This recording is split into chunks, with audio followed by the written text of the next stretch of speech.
नमस्कार दोस्तों, मैं हूं अमन आनंद और स्वागत है आप लोगों का मेरे YouTube channel online study platform पर।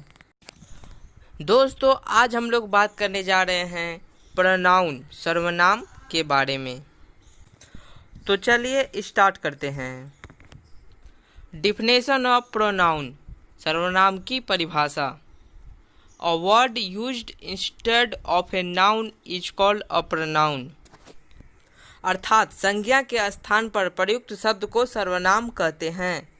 एग्जाम्पल देखते हैं इसका।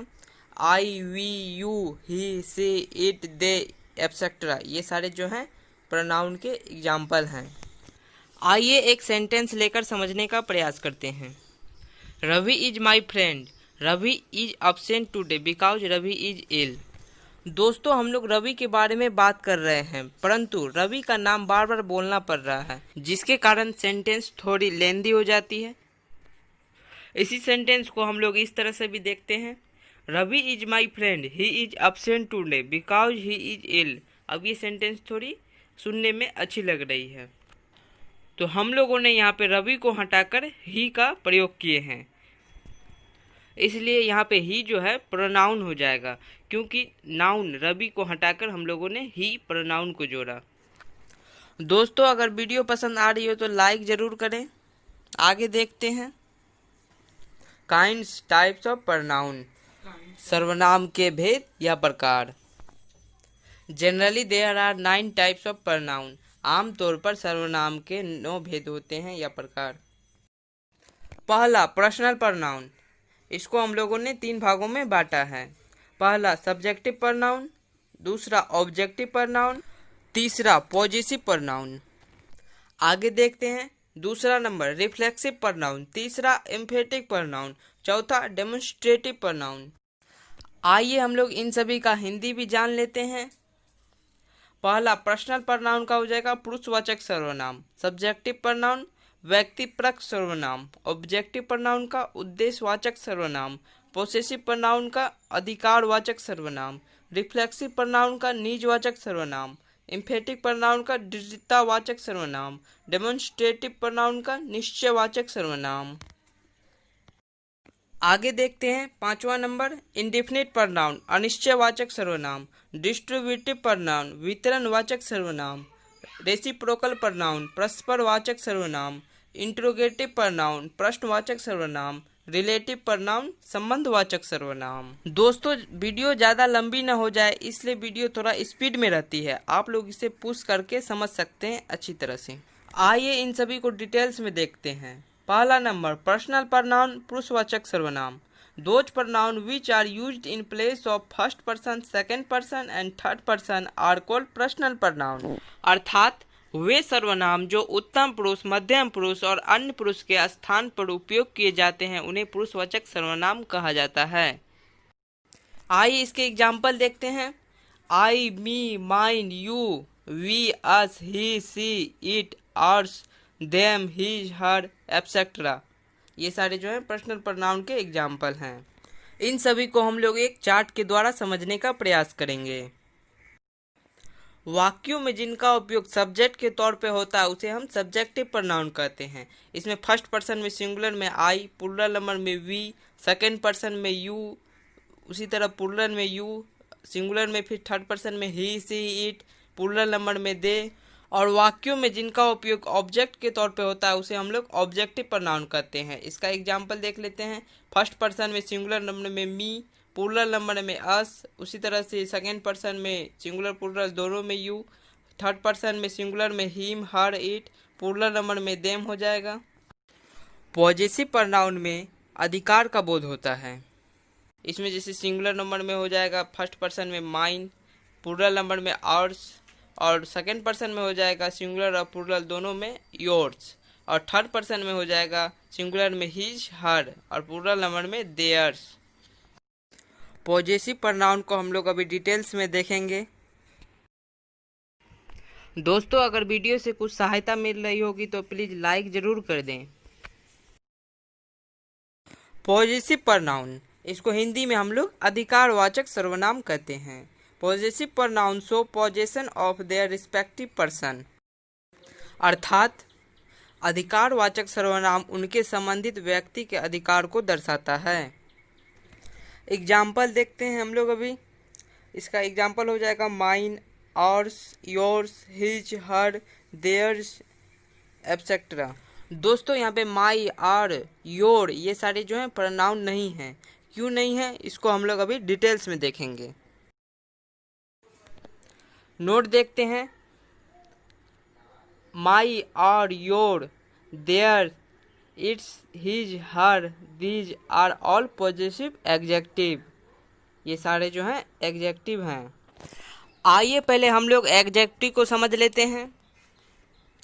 Adjective is a word used to add something to the meaning of a noun।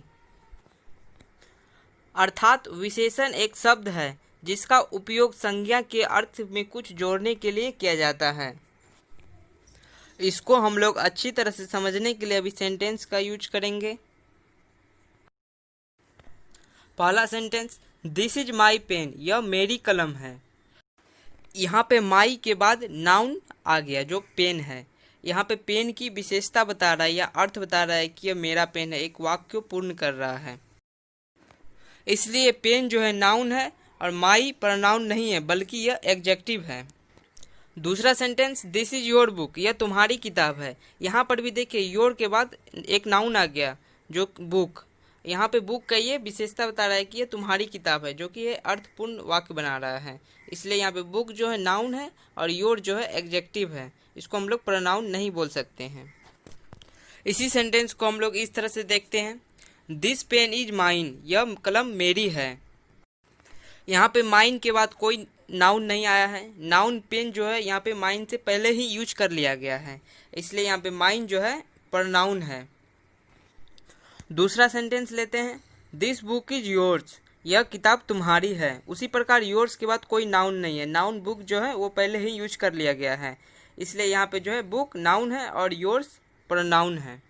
तो दोस्तों हम लोगों ने देखा यहाँ पे कि यहाँ पे माई, योर, आवर ये सारे के बाद अगर कोई नाउन आ जाता है तो उसको हम लोग प्रोनाउन नहीं बोल सकते, वो सारे एडजेक्टिव हैं। और अगर नाउन पहले आ जाता है जैसे माइन, योर्स, आवर्स ये सारे को हम लोग प्रोनाउन कहेंगे। दोस्तों हिज और हर जो है यहाँ पे एडजेक्टिव और प्रोनाउन दोनों हैं, लेकिन इसका उपयोग हम लोग देखेंगे सेंटेंस के तौर पर। तो चलिए एक सेंटेंस लेते हैं, दिस इज हिज पेन, यह उसकी कलम है। तो देखिए दोस्तों यहाँ पे हिज के बाद पेन आ गया जो कि एक नाउन है, तो इसलिए यह एडजेक्टिव है। इसी सेंटेंस को हम लोग एक दूसरे तरीके से देखते हैं, दिस पेन इज हिज, यह उसकी कलम है। यहाँ पे हिज के बाद जो है नाउन नहीं है। नाउन जो है यहाँ पे पहले यूज कर लिया गया है पेन के रूप में, इसलिए इस सेंटेंस में हिज जो है प्रोनाउन हो जाएगा। दोस्तों वीडियो ज़्यादा लंबी ना हो जाए इसलिए यहाँ पे वीडियो को स्पीड में किया जाता है।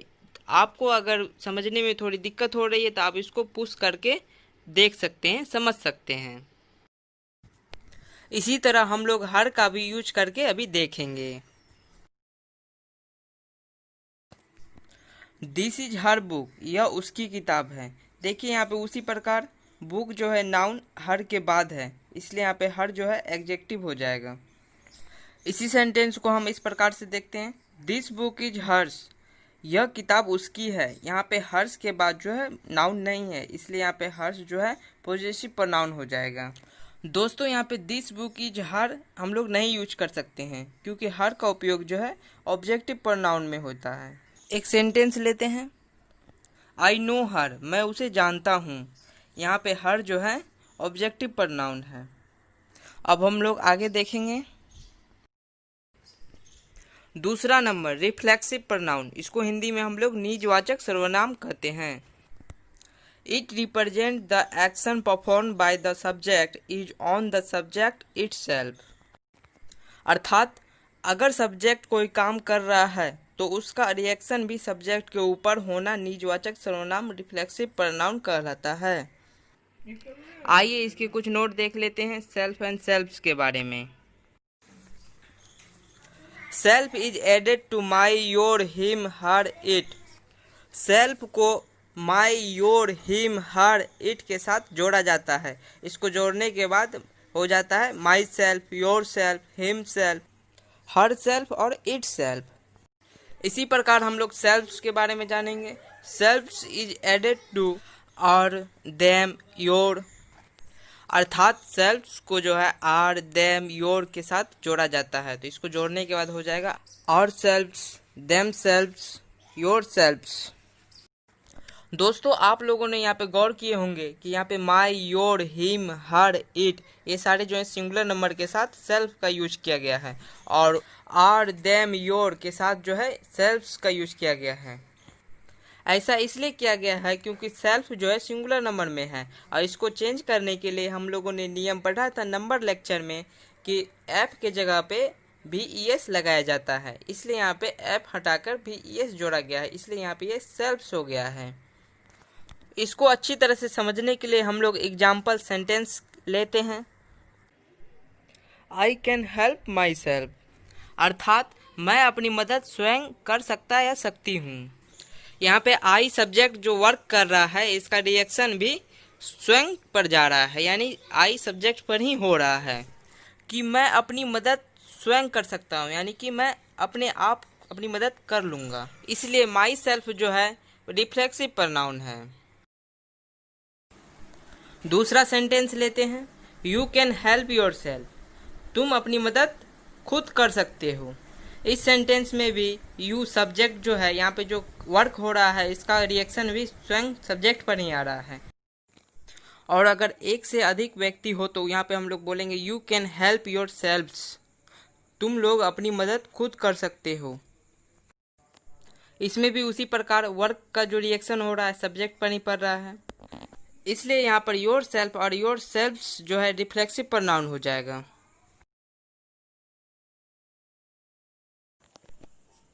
आगे देखते हैं तीसरा नंबर एम्फेटिक प्रोनाउन। इसको हिंदी में हम लोग कहते हैं दृढ़तावाचक सर्वनाम या जोरदार वाचक सर्वनाम।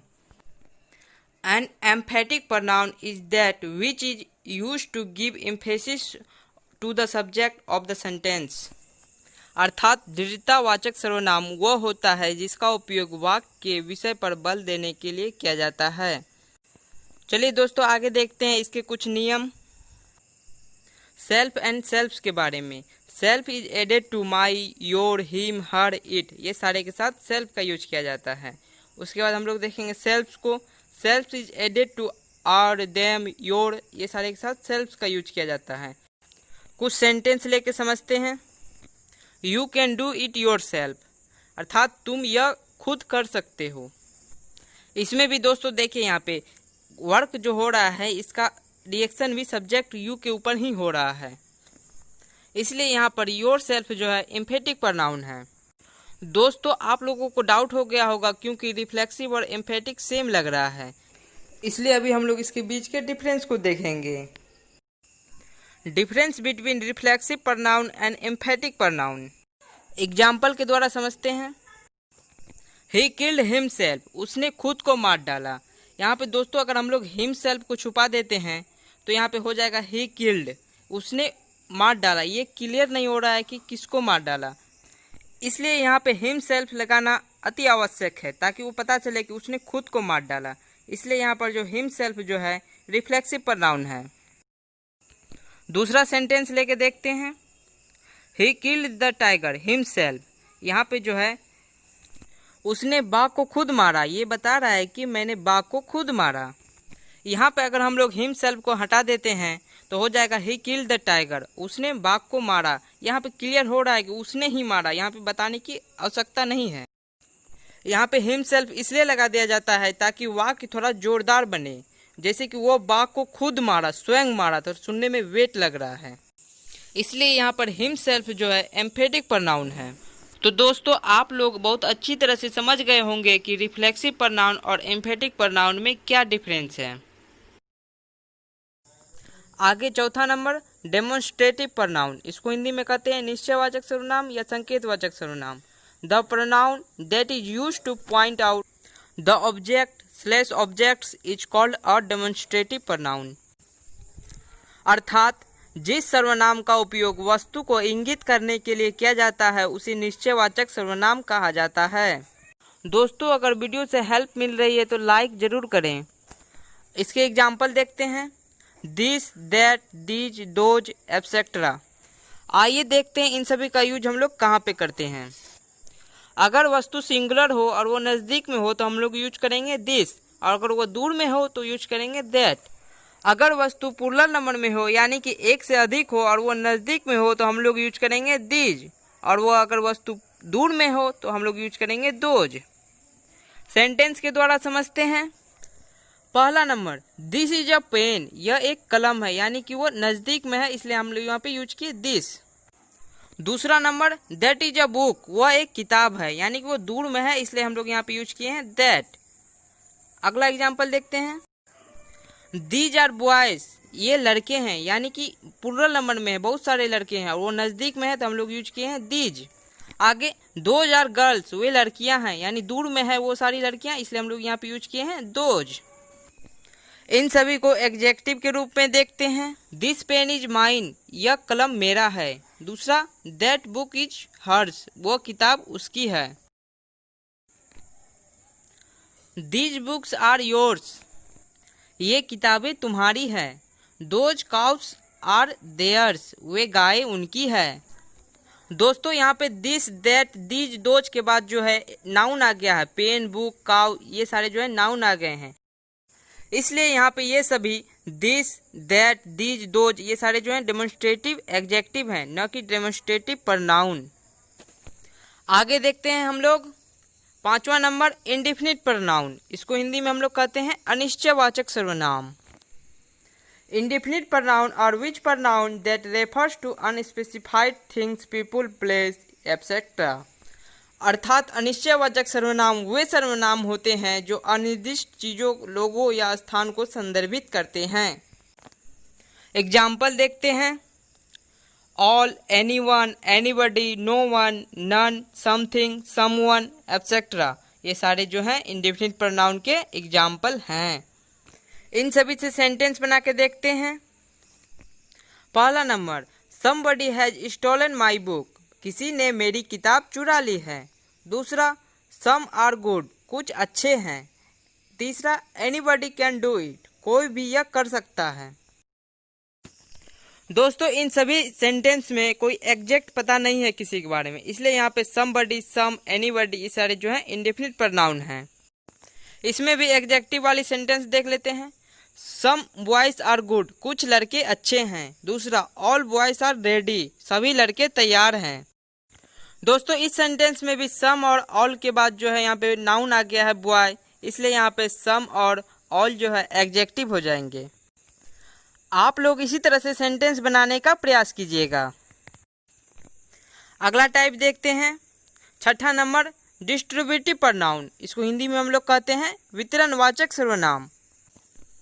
और distributive pronoun refers to the persons और things one at a time and it is always in singular. अर्थात वितरणवाचक सर्वनाम एक समय में एक व्यक्ति या चीजों को संदर्भित करता है और यह हमेशा एक वचन में होता है। एग्जाम्पल देखते हैं, इच, आइदर, नाइदर, एटसेट्रा ये सारे जो हैं डिस्ट्रीब्यूटिव प्रोनाउन के एग्जाम्पल हैं। सेंटेंस के द्वारा समझते हैं। Each of the books is good, प्रत्येक किताब अच्छी है।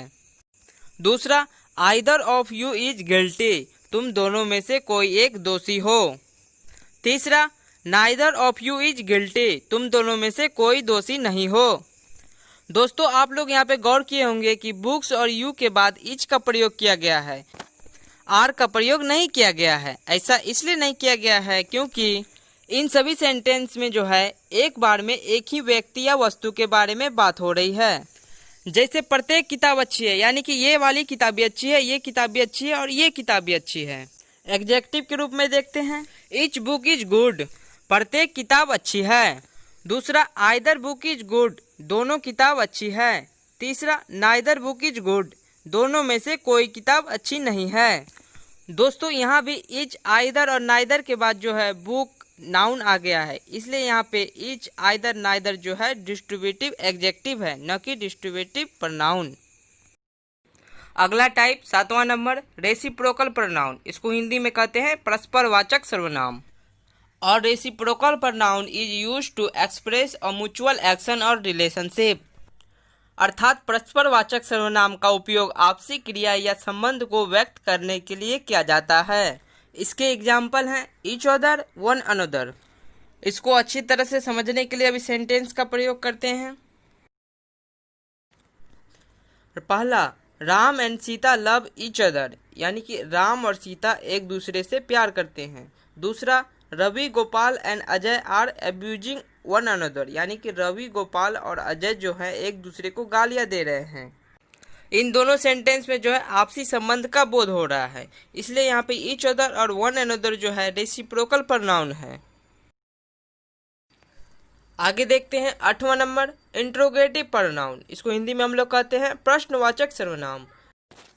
The pronoun used for asking a question is called an interrogative pronoun. अर्थात किसी प्रश्न को पूछने के लिए जिस सर्वनाम का उपयोग किया जाता है उसे प्रश्नवाचक सर्वनाम कहते हैं। एग्जाम्पल देखते हैं, whom, why, what, which, where, who, how, whose, etc. ये सारे जो हैं इंट्रोगेटिव प्रोनाउन के एग्जाम्पल हैं। सेंटेंस बना के देखते हैं। पहला, which is your book, कौन सी है तुम्हारी किताब। दूसरा, what is your father, तुम्हारे पिता क्या हैं। तीसरा, whose is this pen, किसकी है यह कलम। इन सभी सेंटेंस में जो है विच, वाट, हुज जो है यहाँ पे क्वेश्चन पूछने का काम कर रहा है, इसलिए यहाँ पे विच, वाट, हुज जो है इंट्रोगेटिव प्रोनाउन है। एडजेक्टिव के रूप में देख लेते हैं, हुज पेन इज दिस, यह कलम किसकी है। दूसरा number, which book is yours, कौन सी किताब तुम्हारी है। तीसरा, what books have you read, कौन कौन सी किताबें तुमने पढ़ी है। दोस्तों यहाँ पर भी हुज, विच, वाट के बाद जो है पेन, बुक, ये सब नाउन आ गए हैं, इसलिए यहाँ पे हुज, विच, वाट जो है इंट्रोगेटिव एडजेक्टिव है, न कि इंट्रोगेटिव प्रोनाउन। दोस्तों अगर वीडियो से हेल्प मिल रही है तो अपने छोटे भाई बहनों को भी पढ़ाएं और दोस्तों के साथ शेयर करें। आगे देखते हैं लास्ट नंबर, 9वां नंबर, रिलेटिव प्रोनाउन। इसको हिंदी में हम लोग कहते हैं संबंधवाचक सर्वनाम। और relative pronoun is used to connect a clause और फ्रेज टू ए नाउन और प्रोनाउन। अर्थात संबंधवाचक सर्वनाम का उपयोग किसी संज्ञा या सर्वनाम के खंड या वाक्यांश को जोड़ने के लिए किया जाता है। कुछ एग्जाम्पल देख लेते हैं, who, whom, that, which, whoever, whomever, whichever, etc. ये सारे जो है रिलेटिव प्रोनाउन के एग्जाम्पल हैं। सेंटेंस देख लेते हैं, जैसे द बॉय इज प्लेइंग, लड़का खेल रहा है, और वो लड़का जो है the boy is my brother, लड़का मेरा भाई है। इन दोनों सेंटेंस को हम अगर एक साथ रिलेट कर दें तो यहाँ पे हो जाएगा the boy who is playing is my brother, अर्थात लड़का जो खेल रहा है मेरा भाई है। यहाँ पे हु जो है क्वेश्चन पूछने का काम नहीं कर रहा है बल्कि ऊपर के दो सेंटेंस को जोड़ रहा है, इसलिए यहाँ पे हु जो है रिलेटिव प्रोनाउन हो जाएगा, न कि इंट्रोगेटिव प्रोनाउन, क्योंकि यहाँ पे हु जो है संबंध को जोड़ रहा है। कुछ और एग्जाम्पल देख लेते हैं। दूसरा, the book which is on the table is mine, किताब जो मेज पर है मेरी है। तीसरा example, the pen whose colour is green is mine, कलम जिसका रंग हरा है मेरी है। उसी प्रकार दोस्तों यहाँ पे विच और हुज जो है क्वेश्चन पूछने का काम नहीं कर रहा है बल्कि दो सेंटेंस को जोड़ रहा है, इसलिए यहाँ पर विच और हुज जो है रिलेटिव प्रोनाउन हो जाएगा, इंट्रोगेटिव प्रोनाउन नहीं होगा। दोस्तों आप लोग भी इसी तरह से सेंटेंस बनाने का प्रयास कीजिएगा। आज के लिए इतना ही दोस्तों, आशा करता हूँ कि आपको प्रोनाउन का कॉन्सेप्ट बहुत अच्छी तरह से समझ में आ गई होगी। दोस्तों लाइक ज़रूर करें और दोस्तों के साथ शेयर करें, और अगर आप लोग मेरे चैनल पर नए हैं तो प्लीज़ बिना किसी देरी के चैनल को सब्सक्राइब कर दें ताकि आपको पढ़ने में कोई कठिनाई न हो। अगर कोई डाउट रहती है या न समझ में आए तो कमेंट में ज़रूर बताएं। तो मिलते हैं नेक्स्ट वीडियो में, तब तक आप लोग मेरे चैनल के साथ बने रहें, स्वस्थ रहें, खुश रहें। Thank you.